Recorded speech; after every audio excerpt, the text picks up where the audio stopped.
Martin, are you recording? All right. Welcome, everybody, to episode 5 of WTF Wednesdays, where I, Trevor Dillon, your host and Frida programmer, discusses a weird, wild, or wacky film from our ever-expanding streaming library over at thefridacinema.org. This week, we are discussing the 1960 film Eyes Without a Face, a movie that has been sitting at the top of my watch list for years. I had never seen it until last night. And this is a momentous occasion because this is the first time on WTF Wednesdays that we will have 2 guests on the show, and I'm going to introduce them now. They are 2 awesome writers from our writing team over at the Frida Cinema. Please welcome Justina Bonilla and Austin Jaye. Hello, guys. Hi. Hello. The listener is going to really like that all of us just came on the screen together, as I love live editing this show. Good vibes. I want to start off. What are y'all's history with this movie? Austin, have you ever seen this movie before?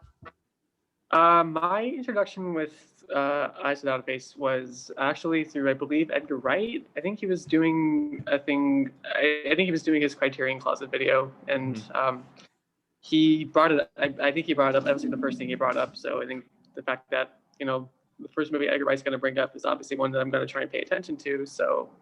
The thing is, I ended up watching thousands of other movies before that, and I kind of just lost track of making time for it. But I know it's one of the mainstays of like Criterion horror, however that label works these days. So I think once you reached out to me about it, I was sort of like, wow, this is as ideal a time to watch it as there'll ever be. So yeah, and because it's such a main staple of Criterion horror, it is weird that I had never seen it before. Like, people were like, "We haven't seen Eyes Without a Face." I'm just like, I've just been waiting for the right opportunity to watch it.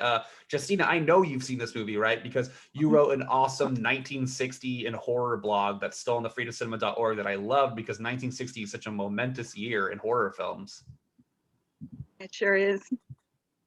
And so what's your history with this movie? Well, for me, I've always been from a young age a fan of classic films, and so when I got more into horror, this is one that just kind of fell on my lap basically through TCM, Turner Classic Movies. Right. And it's become for me one of my favorite French films of all time. I believe it was Pace Magazine labeled it as number 9 out of its list of 100 best films of French cinema. So this film, even though it's not known to many American audiences, it gaining more momentum, obviously, with people like Edgar Wright plugging it. I saw that episode. It's wonderful to see more people appreciating it. Yeah, like I said, I just know it has this momentous, people have loved it for a long time, but I just had never seen it, and I'm really happy I got to see it, and we'll talk about it. But first, I want to read some letterbox reviews, and y'all can chime in on these. So friend of the show, Craig Duffy and Becca Lease from This Cinematic Life. I like to read reviews from my friends on Letterbox. By the way, my Letterbox is at Captain Dills, and I keep a list of all the WTF Wednesday movies that we're doing.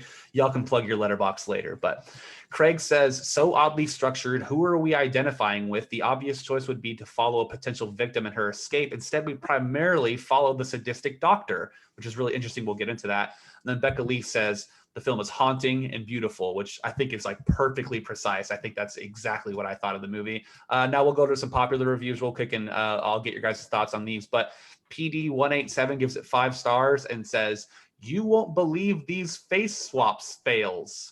Number 3 made me gasp. I love that guy. No, he was like some of the best on that site, I think. Yeah, I love like it's like so disrespectful to this 1960 French film to be like, yes, it's just like a shitty YouTube video. And then I'll read one more from Josh Lewis, 5 stars, says, like if Bride of Frankenstein went face off mode.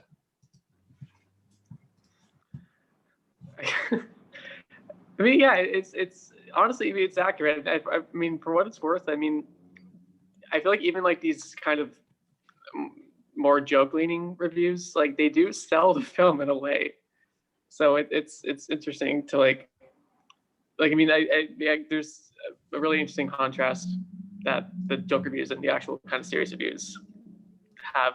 I think the more I feel like the more like a horror like a horror movie is kind of serious, or I guess kind of relegated to like an art house classic status, you definitely get more of like a more of like a kind of a fine line between like who can really, I don't know what I'm saying, but it's more of like it's forget it. I get what you're saying. Like if a movie becomes, I don't think, maybe I'm misinterpreting, but the more popular or more prestige a movie gets, like the funnier it is to clown on it and still be like, this movie does rule. You know, no, you can totally make fun of horror. I mean, look, the best horror movies have some kind of comedic element to it. I mean, the theme song alone sounds like Curb Your Enthusiasm, the theme song for that. So for me, I love Curb Your Enthusiasm, so it sold me. I honestly was laughing like just really, really insanely hard at that opening, because I just immediately visualized Larry David getting yelled at or yelling himself. Exactly. So it you know, there are times where if you look at this director's work, you know, his first film was Blood of the Beast, which is a movie that shows very explicitly scenes of a Parisian slaughterhouse. Wow. So this is a guy that's used to, you know, showing you straight gore, but obviously he had to dance around the censors because that was a documentary and this is, you know, more of a mainstream film. But you can see that there's kind of like a comedic element, kind of tongue-in-cheek element. I mean, he's not going to go full Mel Brooks. Yeah. But there is going to be, you know, some humor to it. Like in the film, I'm sure you guys remember, the character's name escapes me, the girl that shoplifts. She goes, "But monsieur, you know, I don't want my life to be ruined." And it's just kind of funny because she's trying to use her feminine charm, I guess you could say, to get out of something. So there is some elements of comedy, but with a film like this, you know, especially when you come to the face-off scenes, that I still cringe at that. Oh, I absolutely. We've just gotten right into talking about it. Oh, so go ahead, Austin. Yeah. No, I'm just surprised at how just easy it was to get queasy from that. Like I would have, like there's really no way that has aged, I feel. Blood of the Beast, that will make you queasy. You'll want to be vegan after you see that. Let's put it that way. Well, I watched Face Off literally like 3 weeks ago, and the Face Off parts are less violent and like crazy looking. That was the most shocking part of this 1960 film, was like watching them cut her face off. I was like, they're just not even cutting away from this. We're just watching it happen. I was shocked by that. Very WTF. There's no music at all. It's very kind of clinical, the way we just sit with these people performing this horrid act. It's that's and what struck me the most about the movie really in general was just I think what Justina was talking about, how there's these certain clash of tones between, like, you have like this more comedic side, he has the more kind of morbid, really kind of gothic atmosphere. And I feel like what I got from it was like I totally, like, when we're with Christiane, I don't know if I'm pronouncing it right, but when we first introduced her and she's left all alone to kind of wander around her father's mansion, it almost kind of takes on like a fairy tale tone. Like the music kind of shifts, something that's more kind of enchanting and very kind of it's a lot less censored than, or even like kind of less carnivalesque than like the opening theme, and it does kind of shift tone a little bit. And I love that whole scene. I found it just a really perfect kind of introduction to Christiane as a character. And it's very much a fairy tale if you think about her role, because basically, let's say for example you look at A Brother Grimm's Tale of a princess who's been, you know, kept in the tower her whole life, or in this situation this is someone who her father just basically controlled her whole life, and she said that he controlled everything about her life. And then when he destroyed her face because of the accident, then he took it upon himself to restore it. So when you hear about everything she has to go through basically to get normal, there's more of an emphasis on obviously the physical, and then the mad scientist father saying, look what I did. I need to fix you. I need to do this. So it no longer becomes about her. It's about basically him.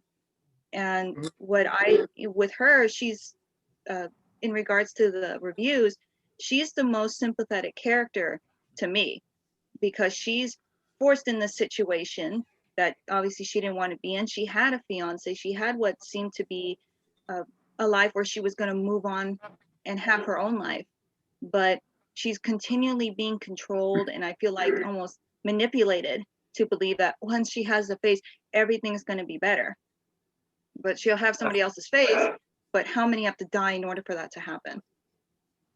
Yeah. So at the end, when we see her, like, sorry to interrupt, but like when we see her freeing the animals, it's kind of like freeing herself, because those were her only real friends. So she's basically turned into Snow White. The animals are her only friends. The ending is so fairy tale, and like I didn't even have a word for it. I couldn't put it together until Austin brought it up, and then you just explained it, which is why I'm really enjoying having two people on the show just talking to each other, and I'm just like learning.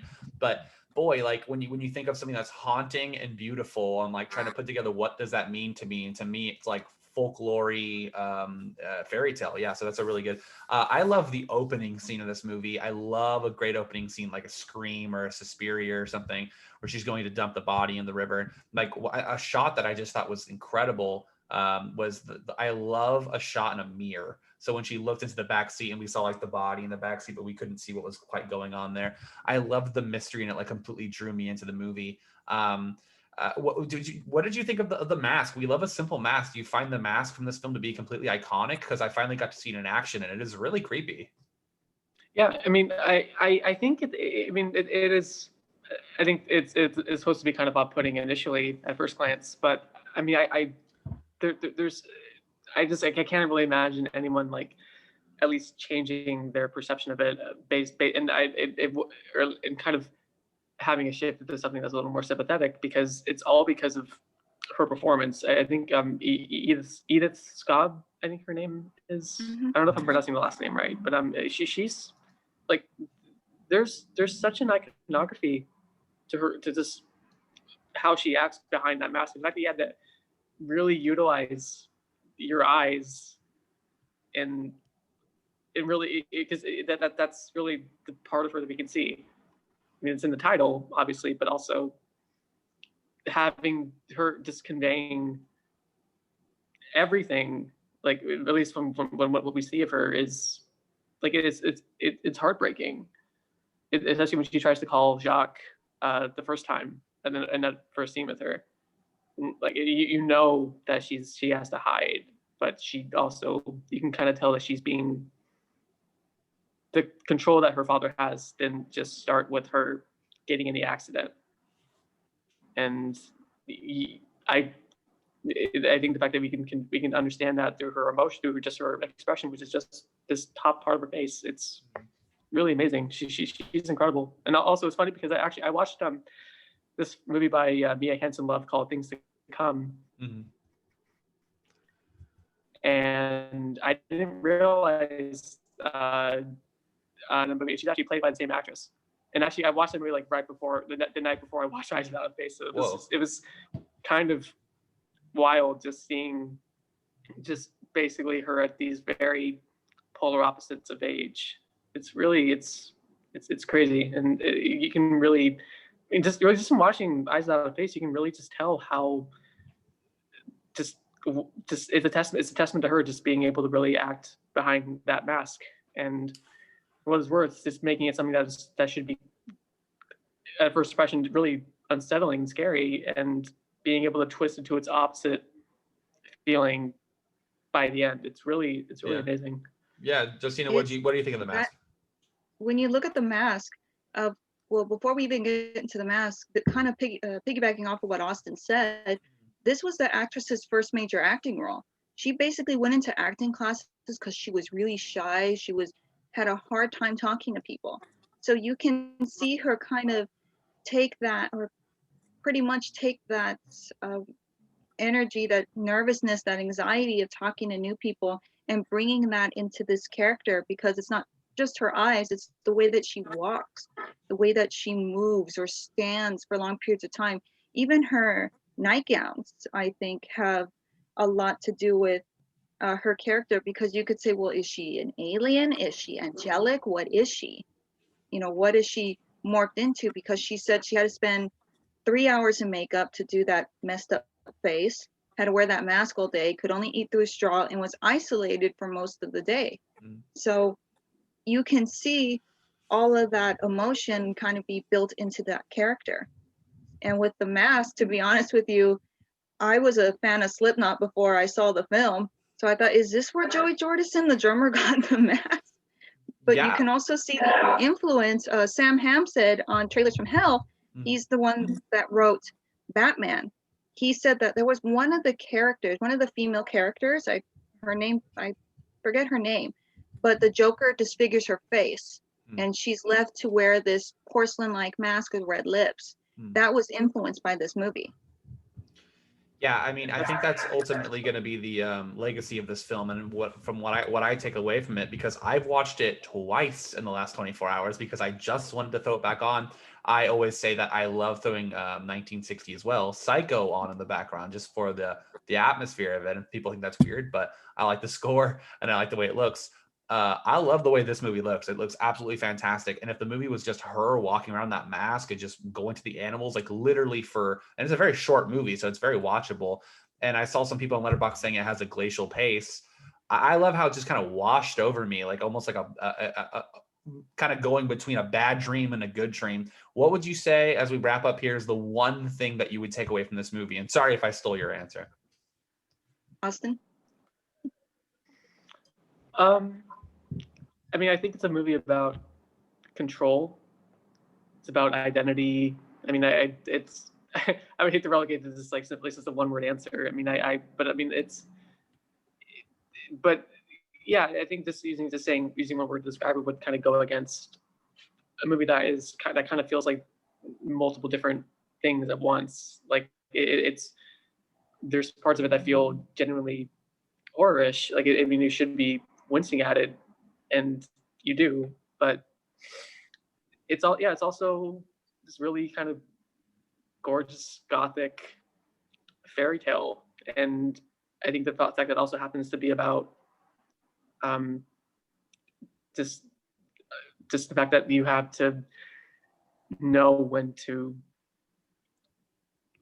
not let yourself be controlled. Especially, I mean, I think it's certainly a take on the identity of woman, I suppose, and how easy it is for men to kind of keep their grasp on them and not even if their intentions are good, they're still it's still made about themselves in a way. So I find I mean it's just it's still a lot for me to kind of have to give it time to ponder. You know, this is still it's only going on 24 hours since I've watched it, but it's a lot of so many images have just kind of refused to leave my head, and I'm pretty sure that's the intention.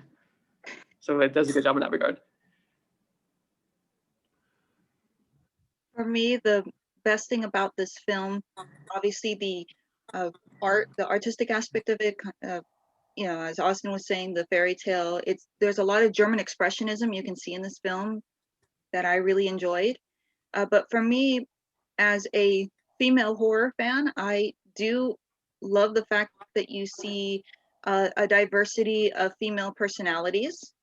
I think that movie hit the nail on the head, you know, straight on, different ways that women can express themselves. But I think, to me, what I like the best is kind of that message that I get of, you know, that even though, I guess the best way to describe it is that no matter how vulnerable or weak you feel that you are, that there is some strength always there. Because when she gets the nerve to stab the assistant, open all the dog kennels and free the birds, and she just walks out, she doesn't know what's going to happen. She doesn't know if Jacques is going to still love her or be able to look at her. She doesn't know what's going to happen, but she has the strength in herself to go, you know what, I'm going to do this. I don't know what's going to happen. I'm going to go into this dark forest.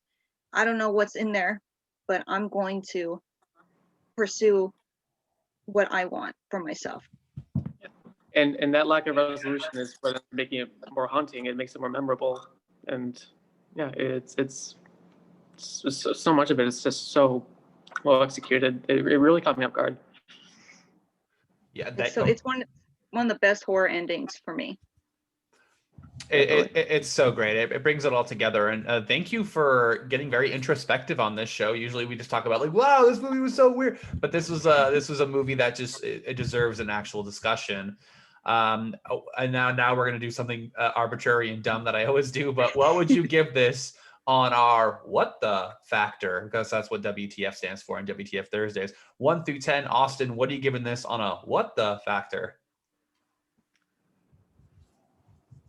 A light 7, because I mean, I think for what it's worth, there are certainly moments where I suppose one ought to turn their head, but I mean, I think there's still enough in the story to where, I mean, I think it's still, for what it's worth, it's still grounded enough for me at least to where, like the character, the struggle of certain characters, it feels very real, and I think that kind of that realness of struggling to maintain your control when that control was founded on very just grim crimes. Like the like, even if the father's aware of what he's doing is bad, like he openly says this, it still doesn't justify it. He's the foundation of his character is that he's a control freak in a way, but yeah, I mean, I think given what happens, I mean, it's abnormal, but it's still, it doesn't overweigh how grounded it is, which ends up making it more empathetic. So. Okay, a light 7. Justina, what are you giving it? 1 through 10. 1 through 10. Well, if we're going based solely on the surgery scenes, that, I would easily give that an 8 or a 9, because those are just bleh. Yeah. I don't know how else to describe it. Bleh isn't exactly a, actor studio quality here. But yeah, I mean, you do know, like when they clearly switch from the actor to whatever latex they have, like the cut is clear, but it's still just the general effect. Like in fact, we're just sitting with them. It's incredibly unsettling, and I part of me would imagine how audiences reacted to it. Almost. What was it? The Edinburgh Film Festival, 7 people fainted when those scenes happened. Wow. I believe it was men and women fainted. So it's like in Psycho, people ran out of the theater screaming. Yeah. So, I mean, imagine Train Arriving. I imagine Train Arriving at the Station is the first movie that caused people to run out in fear. Oh yeah. This is going to be the last time I have 2 guests on my show, because y'all are too good, and then you take everything that I want to say about the movie, and then I'm left with just being like, what did you think, guys? But thank you so much for coming on. This is why y'all are some of the best writers I know, and definitely a great addition to our writing team. And thank you. I know, Justina, you've been around writing for us for a while. Austin, you're a newer writer, but I want to thank you for writing your awesome blogs. Check those out at thefridacinema.org. Do y'all have anything else you want to plug? Austin, start.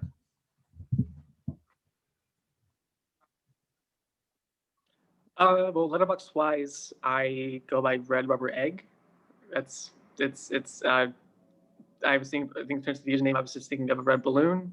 So I just figured, hey, that works. And that username is also my Instagram. So you can find me both on Letterboxd, Twitter, and Instagram under Red Rubber Egg. Awesome. Justina? I have a Letterboxd, but I forgot what my name is on Letterboxd. It happens. I guess you could say that is very WTF. But I would say the best way to follow my work is either my blog, justinabonilla.blog, or my Instagram, Justina_Bonilla. That's where I usually post my work, whether it's my work here with the Frida Cinema or Latin Heat Entertainment, Latin Horror, or any other outlet I work with. So that would be probably the best place to see my. Awesome. Always follow the Frida at the Frida Cinema and myself at Trevor Dills on Twitter and Instagram. I'm at Captain Dills one more time on Letterbox, really trying to push that Letterbox where I keep a WTF Wednesday list. One more time, thank you, Austin. Thank you, Justina, for coming on the show. I really enjoyed talking about this movie. I thought it was awesome. Like I said, I watched it twice in the last 24 hours. It might just become a full mainstay now on movies that I just throw on in the background. Face surgery scenes and all. Thank you, Trevor. Thanks, man. Thanks for having me. No problem. I'd love to have you back on the show. Too bad we only do this every 2 weeks, but you'll be back on eventually. Separately, though, I can't have any more of this taking all of my talking subjects. Thank you, everybody, for watching WTF Wednesday. This has been episode 5, and we will see you in 2 weeks for episode number 6 with Talia Lopez, one of our chairman. What chairman? Oh my gosh, no, she's on the board of directors for the Frida Cinema. I don't know. Maybe she's the chairman of the board. Who knows? By that time. Thanks for joining us, and we'll see you next time. Thank you.